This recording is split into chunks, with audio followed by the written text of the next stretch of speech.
இங்கே உள்ள ஒவ்வொரு கடமை இது இந்த அழைப்பில் முடிய வேண்டிய விஷயம் அல்ல.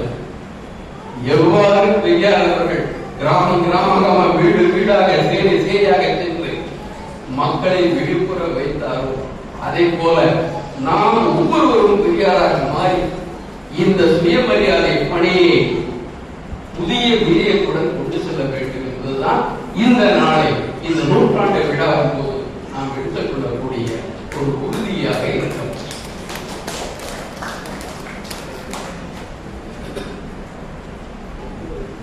அந்த நிகழ்ச்சிகள் எல்லாம் போய்ச்சல் விடுது. நீ சொல்ல போனா சுயமரியாதை அன்னைக்கு சொன்ன சுயராஜ்யம் சுயதர்மம் அதனால் வரக்கூடிய அபாயத்தை எதிர்த்து சுயமரியாதை சொன்னார். இன்னைக்கு சனாதனத்தை எதிர்க்கின்ற ஒரே ஆயுதமாக சுயமரியாதை தத்துவம். சுயமரியாதை தத்துவம் என்றால் என்ன? சனாதன மறுப்பு என்று அதை சொல்லுங்க. சுயமரியாதை உள்ளவர்கள் ஜாதியை ஏற்றுக்கொள்ள மாட்டார். சுயமரியாதை உள்ளவர்கள் மத வேற்றுமையை பார்க்க மாட்டார்கள். பாலின அந்த வேற்றுமையை கொண்டு வர மாட்டார்கள். அனைவரையும் மனிதராக ஏற்கின்ற பக்குவம் அப்பொழுதுதான் வரும். அந்த ஒரு நிலைமையில் தான் சனாதனம் தலை தூக்கி வருகின்ற இந்த காலத்தில் சுயமரியாதையின் தேவை மிக மிக அதிகம். பல்வேறு பரிமாணங்களில் அந்த சுயமரியாதையின் தேவை நாம் கொண்டு செல்வோம். அது நாம் அனைவரும் ஒன்றாக இணைந்து பாடுவோம். இந்த சனாதனம் நம்ம தோழர் வாரத்தை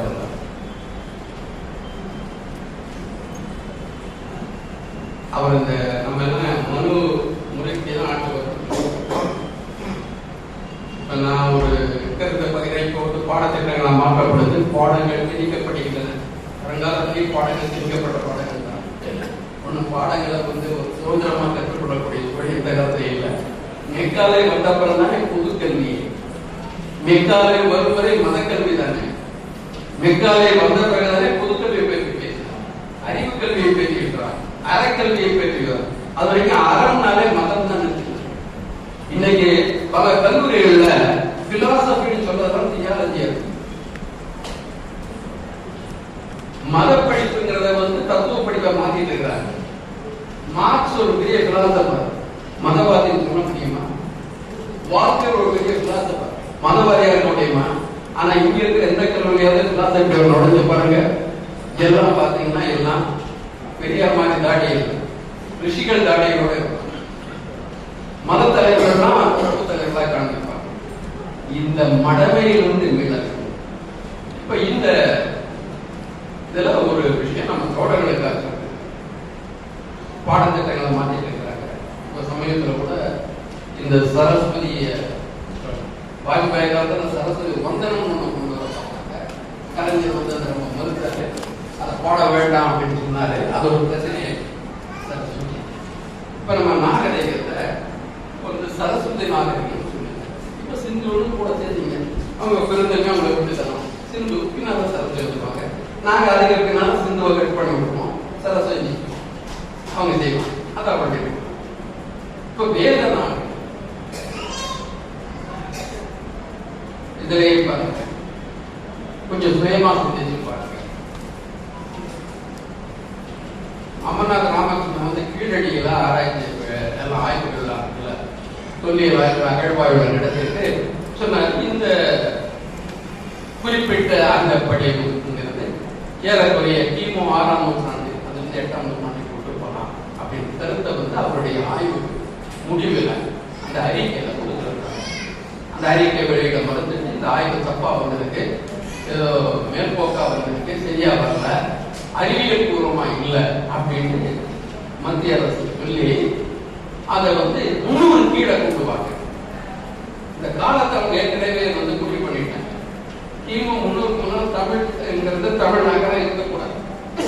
300 கீழே கொண்டு வாங்க, மேல கொண்டு போயிடாதீங்க. அறிவியல் பூர்வமா மோடி அரசுக்கு அறிவியல் நம்பியை பார்த்து நான் உண்மையிலேயே நெகிழ்ந்து போயிட்டேன். மோடி அரசா சொல்லுது அப்படின்னு. எந்த மோடி அரசு? வேத நாகரிகம் 10,000 ஆண்டுகளாக இருக்குன்னு சொல்ற மோடி அரசு.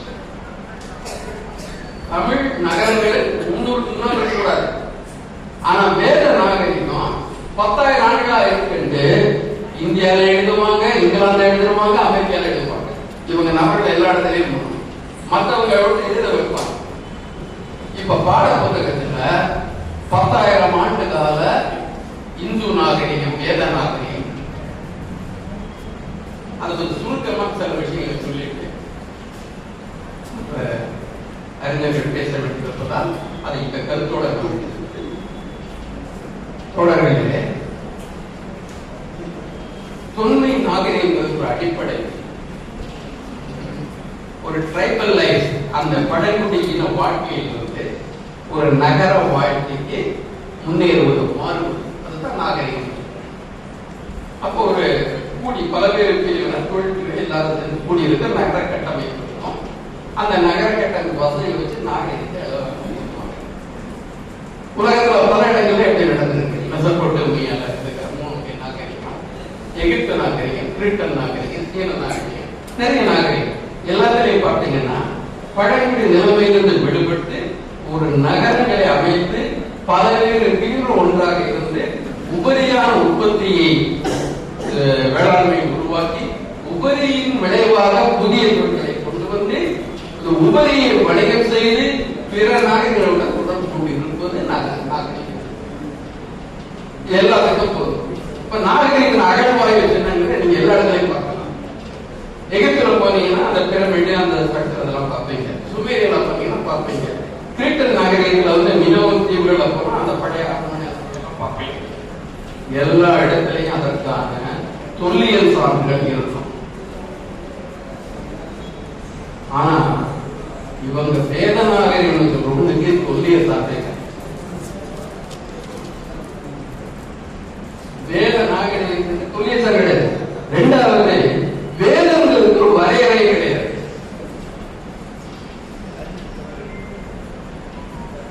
அந்த மிஷேல் டேரின் ஒரு பிரெஞ்சு பிராமணன், அவர் வந்து பாடத்திட்டத்தை எல்லாம் புத்தகத்தை எல்லாம் நமக்கு போட்டு இருக்காரு. ஏன்னா சுதேசி மோடி விதேசி மிஷேல் டேரின் கூப்பிட்டு இங்க பாடத்திட்டத்தை போட சொல்லுவாங்க, போடுறாங்க. அதுல வேத நாகரிகம், அந்த வேத நாகரிகம்னா அந்த வேதத்துல இருந்து பாருங்க, அது ராமாயண மகாபாரதம் எல்லாம் பாருங்க. வரலாற்று நாகரிகத்தை தீர்மானிப்பதற்கு கால வரையறையும் தொல்லியல் இலக்கிய சான்றுகளும் தேவை. வேத காலம் எப்போ நமக்கு தெரிந்து மேக்சிமம் உறுதியா சொன்ன காலம் கிமு 1400க்கு பின்னால ரிக்வேதம் வந்தது.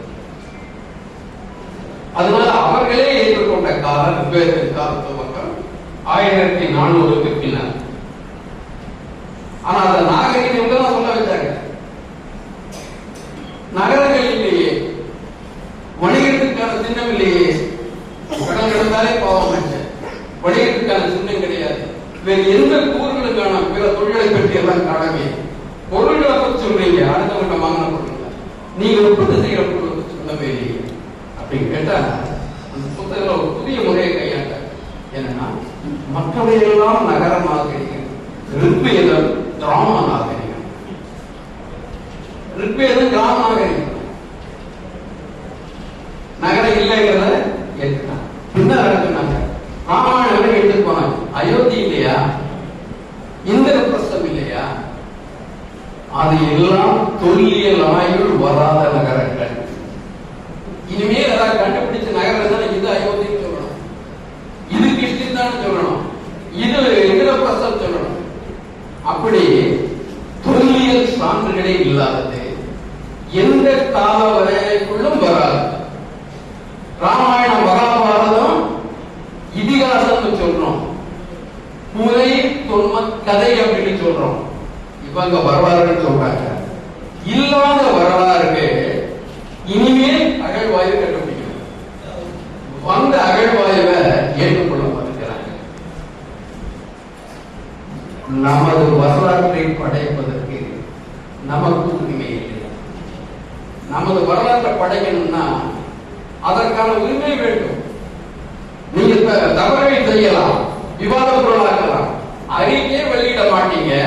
அறிக்கையில தவறு இருக்குன்னு சொல்லிட்டு அந்த எதிர் அறிக்கையினுடைய சுருக்கத்தை மட்டும் செலக்டிவா கொடுப்பீங்க. நீங்க அறிக்கை கொடுத்தாலும் வாத பிரதிவாதங்கள் நடக்கும். எது உண்மை எது பொய்ன்னு தெரியும். எதையும் செய்யாம அதிகாரத்தின் மூலமாக நமக்கு ஒரு பொய்யான பாரத வரலாறு திணிக்கப்படுகிறது. இப்ப இந்தியா வரலாறு கிடையாது, ஹிஸ்டரி ஆஃப் இந்தியா கிடையாது, ஹிஸ்டரி ஆஃப் பாரத்.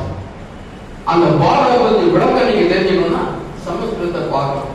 இதுல செம்மொழி சொன்னா இல்லையா, உலக செம்மொழிகளுக்கு சில வரையறைகளுக்கு எந்த விதமும் இந்த சமஸ்கிருத செம்மொழியை அடைகிறதுக்கு வேத இலக்கியங்களை எடுத்துக்கல.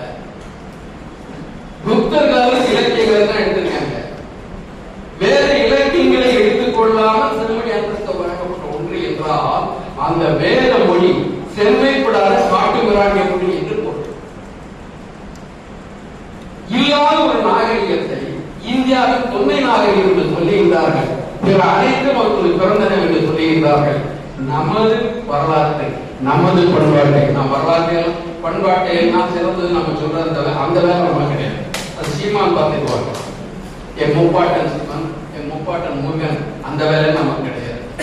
ஏன்னா பழங்காலம் பொற்காலமா இருந்ததுங்கிற அந்த தத்துவம் ஏன் பெரியாரின் கண்ணோட்டத்தில் இல்லை. பழங்காலம் பொற்காலம் அல்ல, நாம் இனிமேல் தான் பொற்காலத்தை படைக்க வேண்டும். எப்படி புத்தகங்களும் கொடுமைகளும் வேதங்களும் இருந்த காலம் பொற்காலமாக இருக்க முடியும்? ஒருதலை பட்சமாக இருந்த ஆட்சி எப்படி பொற்கால ஆட்சியாக இருக்க முடியும்? அது நற்காலமாக இல்லை என்பது பொருள். பொற்காலத்தை நாம் படைக்க வேண்டும். பொற்காலம் யாருக்கு பொற்காலம்?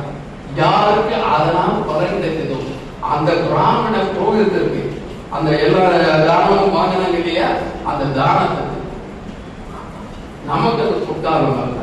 நாம் மக்களை பற்றி கவலைப்படுபவர்கள், மக்களை மையமாக வைத்து சிந்திப்பவர்கள், மக்களது வரலாற்றை வரைய உட்படுபவர்கள். நம்மை பொறுத்தவரை மக்களது சமத்துவம், முன்னேற்றம் இவைதான் அது நல்ல ஆட்சியா அல்லது வேற விதமான ஆட்சியா தீர்மானிக்கிறது.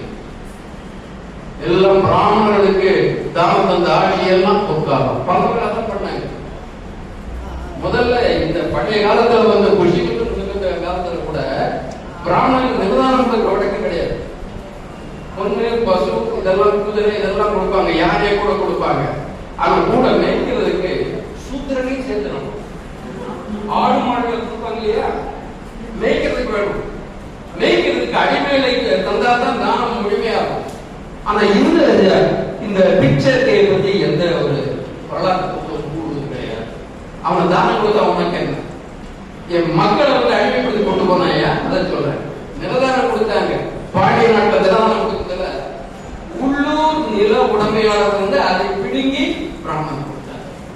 இளையாத்தூர் கல்வெட்டுல தெளிவா சொல்றாங்க. அங்க வந்து அவங்க வந்து கம்பலைன்னு ஒருத்தர் அவருடைய நிலத்தை பிடிங்கி பிராமணன் கொடுத்தார். அவர் கிளர்ச்சி செஞ்சு அந்த செப்பேட்டை உடைச்சிட்டார். அது பெருங்குற்றம். பிராமணன் கொடுத்த தானத்தை நீ மறுத்தனாலும் அழிச்சனாலும் அதுக்கு பேர் மரக்கேடு. அந்த மரக்கேட்டுக்காக கம்பளை வாங்கிய நமது பழம்பெரும் பாண்டிய மன்னர் மோசடி செய்கிற கதைகள் மூலமாகவே நம்மை ஏமாற்றிய ஒரு நாடு பண்பாடு, பாரத பண்பாடு. இங்க வந்து குறைந்து பறக்க நம்ம கொண்டுவோம். இங்க வந்து பசு தானா வீட்டுக்கு வந்து உங்க மேல பால போடியும் எந்த அறிவுக்கும் பொருந்தாத கதைகளை நாம் ஆத்மீக கதைகள், தெய்வீக கதைகள் நம்ம நம்ப வச்சு அதே மக்கள் இந்த கேரளால சொன்னார், அவர்ணர்கள் பசு வளர்க்கலாம், ஆனா அந்த பாலை கலந்து அவர்ணர் கொடுக்கும் பாலை குடிக்க கூடாது. உழைப்பதற்கு மட்டும்தான் உன் சேவை, அனுபவிப்பதற்கு அடுத்தவங்க இருக்காங்க. ஆகவே சுழற்சி வாழ்கின்ற வாழ்க்கையை உருவாக்கிய சனாதனத்தை எந்த ரிஷி கொண்டு வந்தாலும், அல்லது இன்று இருக்கின்ற ராஜபவன் ரிஷிகள் கொண்டு வந்தாலும் அவற்றை தோல்வியை காட்டி முறியடிக்க வேண்டிய நபர்கள் நாம். ஒரு மனித புதுமை சமத்துவம் சார்ந்த சமுதாய நோக்கி நடைபெற விரும்புகின்றோம். அதற்காகத்தான் பெரியார் போன்றவர்கள் உடைத்தார்கள், நம்மை சிந்திக்க சொன்னார்கள். சிந்திக்க மறுத்து விட்டால், சிந்திக்க மறந்து விட்டால் மீண்டும் அடிமையாக மாறிவிட்டோம். எச்சரிக்கையாக இருப்போம். மற்றும் ஒரு சுதந்திர போராட்டத்திற்கு, சுயமரியாதை போராட்டத்திற்கு தயாராக கூறி வாய்ப்பு